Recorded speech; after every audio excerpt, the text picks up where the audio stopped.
Well, Alabama coach Nick Saban is well aware that the Crimson Tide, for the second time in 3 games, are underdogs. This time to the Georgia Bulldogs, and he told ESPN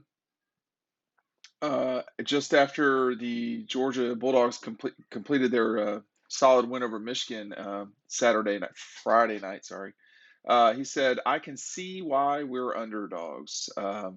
So I know a lot of people watching this don't necessarily view it the same way, but just updating some stuff real quick here. And I look at this a lot because it's an indicator of where things are at, as far as nonpartisan folks are concerned. All right. So if you're watching this, you are probably either an Alabama or Georgia fan. You really care what's going to happen. And so naturally, you're going to have your perspective on where this game should be. Should Alabama be favored because they've beaten Georgia the last 7 times they've played, and the most recent 2 games ago? Should Georgia be favored because they have had a better season? This, that, and the other. Or are you a Georgia fan? Get your full Larry Munson on, and you want them to be underdogs because I guess I don't know what that means. I mean, like, I'm not sure why you'd want to be the underdog. But for Nick, I think it makes sense to be the underdog for a coach because you can try to use that as motivation for your team. I mean, it's completely reasonable to say, oh, nobody thinks we can win. I mean, the Alabama players in the Cincinnati game were claiming the underdog role. This time they actually are the underdog.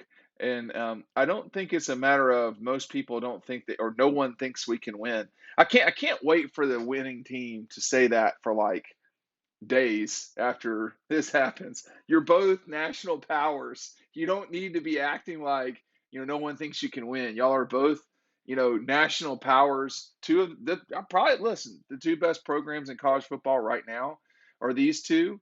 You want to talk about Ohio State? I would say that they're in there as well. But let's not act like, anybody feels like y'all are underdogs because you're not, generally speaking. But in this case, Alabama is. I talked yesterday with y'all about, that this game had started before the Orange Bowl, and before the Cotton Bowl. Georgia was considered a 1-point favorite moving into that game, uh, into the day. Now, the reaction from the betting community, and I do not bet on sports, okay, but I follow that very closely. The reaction from the betting community after the games was that Georgia would be a 2.5-point favorite, and now, about 24 hours later, they have moved solidly to a field goal favorite. Now, what does that mean? In the grand scheme of things, it means nothing. You can just go out and play and yada yada. But in terms of what's happened in the past and what it means moving forward, traditionally a 3-point favorite wins the game. I mean, people are considered favorites because they're the better team.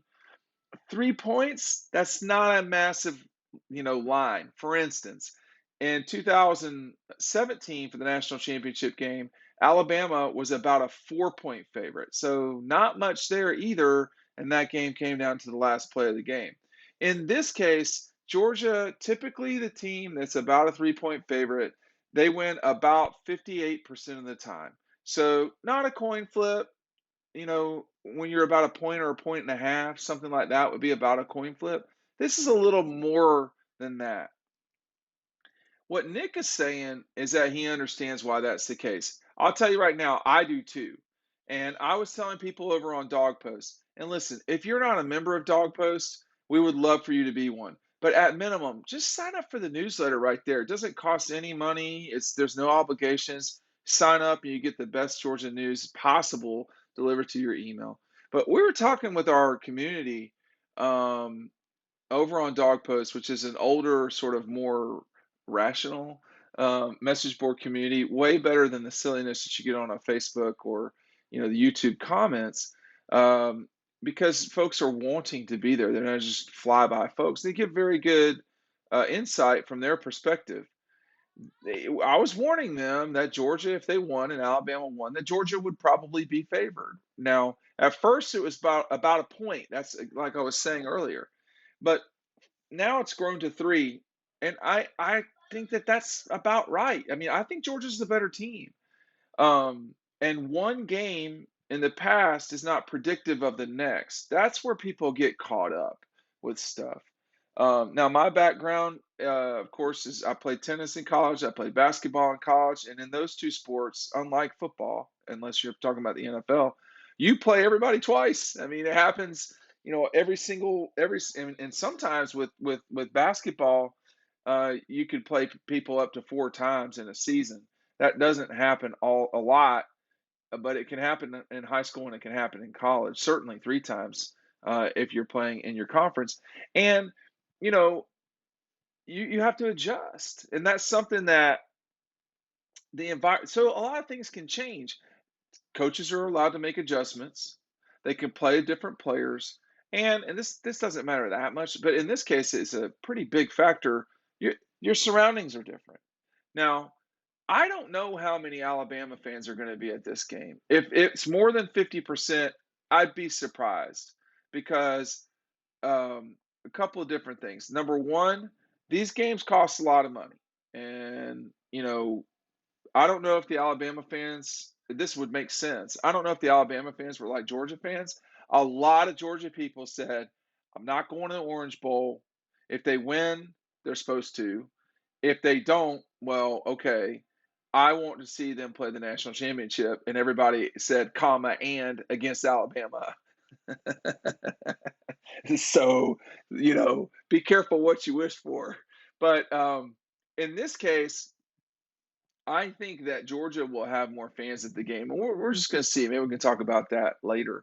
But for Nick, I don't think I mean, he's doing two things at once. He's acknowledging what is reality, which is that, his team is an underdog, a spot that they are almost never in.